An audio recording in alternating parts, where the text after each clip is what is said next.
Hey there, curious minds. Welcome to this new intellectual journey. Today, we're going to explore one of the most painful paradoxes of our time, one you've surely felt in your bones, even if you couldn't quite name it. It's a strange sensation that accompanies us all in the modern world.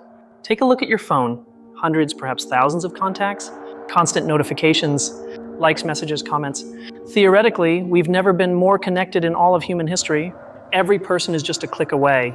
But then, why do we so often feel such a deep void? The question that haunts us is simple yet devastating. Why do our relationships feel more fragile, more uncertain, and more disposable precisely when we have endless tools to maintain them? It's like being thirsty in the middle of the ocean. Water is everywhere, but you can't drink it. To understand this phenomenon, we must look beyond technology and delve into sociology and psychology. It's not a problem with your apps.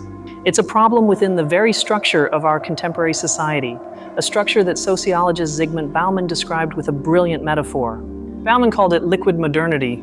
Think of it this way. Before society was like ice, solid, relationships, jobs, identities, everything was built to last.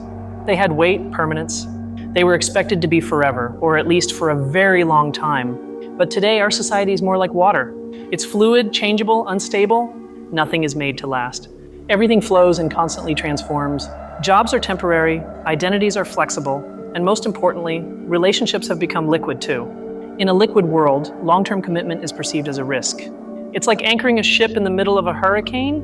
Why tie yourself down to one person, one place, when everything could be different tomorrow?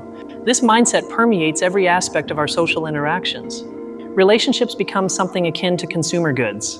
We try them out, use them, and when they no longer satisfy us or a newer, shinier model appears, we discard them. It sounds harsh, but it's the underlying mechanism of many dating apps and social media platforms. This brings us to the first major reason for this fragility, the illusion of infinite options. When you have an endless catalog of potential partners or friends on an app, each person becomes replaceable. The mindset is, why bother working through a problem with this person if I can just swipe and find another? Psychologically, this is known as the paradox of choice. Studies in consumer behavior have shown that too many options don't make us happier. On the contrary, they cause us anxiety, paralysis, and less satisfaction with what we ultimately choose, because we always think about the other doors we didn't open. This paradox now applies to our relationships. The constant possibility of something better just around the corner undermines our ability to commit and work on the bonds we already have. The effort of building real intimacy seems too high a cost compared to the apparent ease of starting fresh. The direct result of this mindset is a phenomenon we all know very well: ghosting. Disappearing from someone's life without a single word. In a liquid society, this is the most efficient way to end a connection. There's no confrontation, no closure, just a flow that veers off course. Ghosting is the ultimate act of relational consumption. It's treating a person like a service you cancel without notice. It demonstrates a lack of consideration for the other's feelings because, in this model, others are not seen as complex beings, but as interchangeable profiles. Now let's talk about the second reason. Connection has been confused with communication. We've replaced quality with quantity. We believe that being in constant contact through text messages or social media is the same as having a deep connection. But it's not. It's an illusion. True intimacy is built on vulnerability, on difficult conversations, on shared boredom, on comfortable silence. It's built in the unfiltered space that exists between two people. A space that social media, by its very nature, tends to eliminate completely. On social media, we are all curators of our own exhibition. We show the best version of ourselves, the perfect vacation, the amazing meal, the flawless smile. It's a constant performance. And it's very difficult, if not impossible, to genuinely connect with a performance. This pressure to maintain a perfect facade generates enormous anxiety. We become addicted to external validation in the form of likes and comments. The value of our experiences, and by extension ourselves, seems to depend on how many people digitally approve of them. This is very dangerous. Communication becomes superficial. We talk with emojis, memes, and short phrases. The depth, the nuances of a face-to-face conversation are lost. The tone of voice, body language, eye contact, all of that, which constitutes 90% of human communication, vanishes in plain text. We are in an era of absent presence. We can be physically with someone at dinner or in a cafe, but our minds are elsewhere. They're on our phones, scrolling through the lives of others. We are together, but fundamentally alone in our digital bubbles. This absent presence is lethal for intimacy. It sends a clear message to the person in front of you. It tells them whatever is happening in this digital world is more important than you right now. And no bond, however strong, can survive that constant erosion.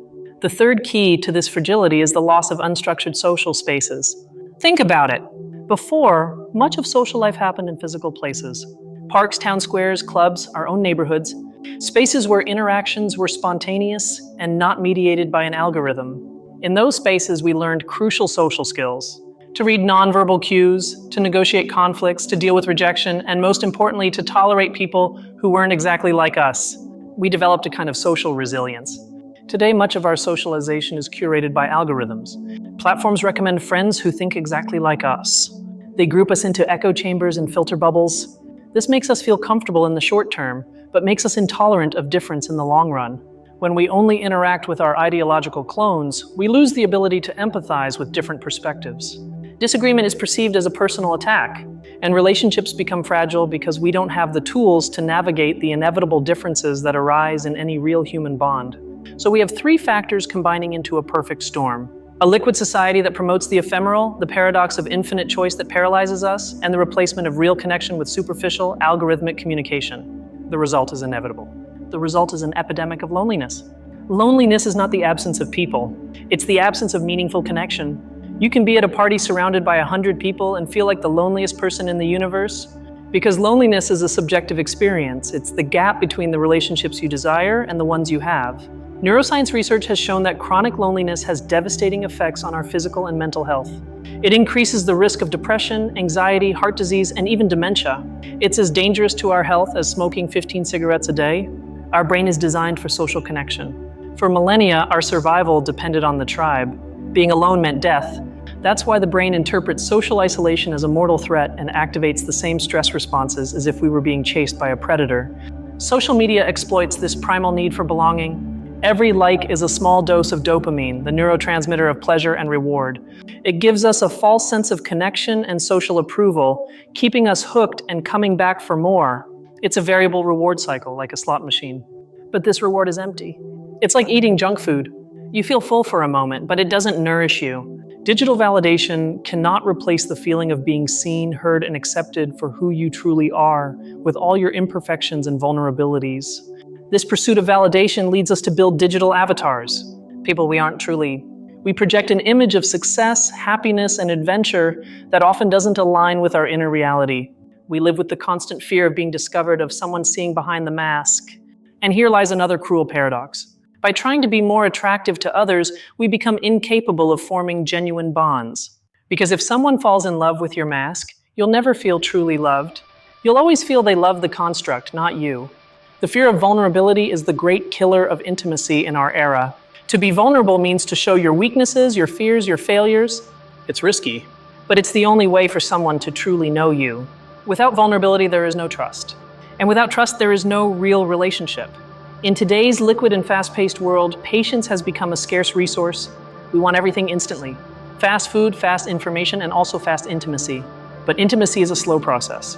It's like cultivating a garden. It requires time, care, attention, and constant effort. We've forgotten the art of deep conversation. The questions that go beyond "how are you?" Those that explore dreams, fears, values, passions. We've lost the ability to listen actively without thinking about the next thing we're going to post or the notification that just arrived. Friendships have become a matter of convenience. We keep people close who are useful to us at the moment. But true bonds are forged in inconvenience. In being there for someone at 3 a.m, in helping with a move, in listening to the same problems over and over again. Think about it for a moment. How many of your connections would withstand a true crisis? How many are relationships of mutual support, and how many are mere superficial exchanges of validation? The fragility isn't in the number of friends, but in the quality and depth of those bonds. We've become entrepreneurs of our social lives. We seek to optimize our network of contacts, to maximize our social capital. But human relationships are not a business. They are not governed by market logic. They are governed by the logic of gifting, of selfless giving. Community has also weakened. Neighborhood ties, participation in local groups, face-to-face interactions with people in our surroundings have drastically diminished. We have retreated to our homes, to our screens, seeking a global tribe that is often an illusion. And so we feel disconnected not only from others, but from ourselves. By constantly performing and seeking external approval, we lose touch with our own inner voice, with our true desires and needs. Loneliness is also a disconnection from our true selves. The antidote to this fragility is not technology. It's not a new app or a more efficient social network. The antidote is a conscious decision. It's a rebellion against the culture of disposability. It's the deliberate choice of depth over superficiality. It means being intentional with our time and attention, dedicating quality time without distractions to the people who truly matter to us, putting down the phone, looking into their eyes, listening to understand, not just to reply. It's a radical act in today's world. It means having the courage to be vulnerable, to show ourselves as we are, not as we think we should be, to admit we're not okay, that we're scared, that we need help. It is in that crack where the light of real connection can enter and heal us. It means cultivating patience, understanding that relationships, like good stories, need time to develop. They have chapters, ups and downs, conflicts and resolutions. We can't skip the difficult parts and expect a happy ending. The effort is part of the beauty. It's about choosing a few deep relationships instead of hundreds of superficial connections. It's an investment. It requires prioritizing. It requires saying no to many trivial interactions so we can say yes to those that truly nourish our souls. It also involves relearning the art of being alone. Solitude is not the same as isolation. Chosen solitude, silence, is where we can connect with ourselves.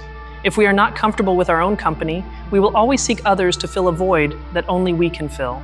Technology is not the enemy. It's a tool. And like any tool, it can be used to build or to destroy. We can use it to amplify superficiality, or we can use it to maintain meaningful bonds despite distance, to organize real-life meetups, to share vulnerability.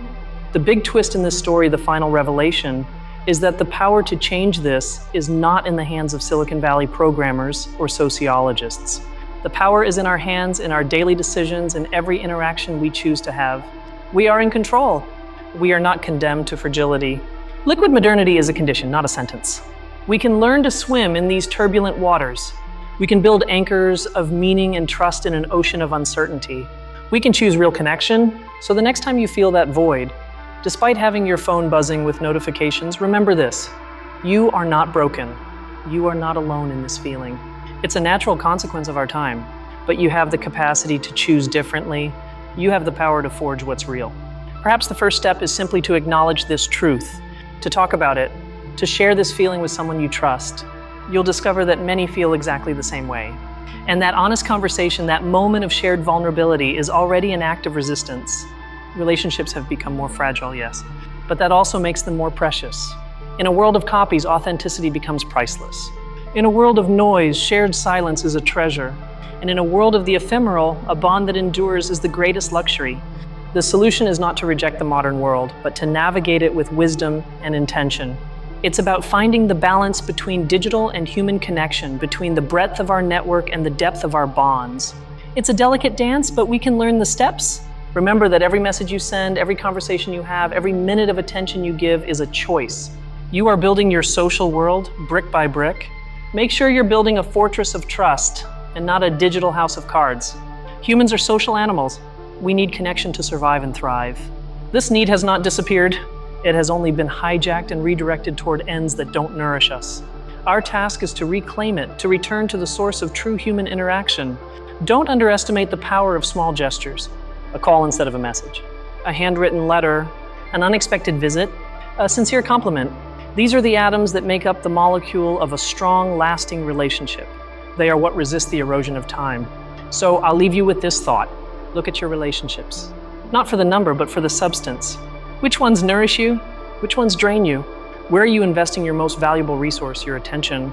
The quality of your relationships largely determines the quality of your life. We are not seeking to return to an idealized past that never existed.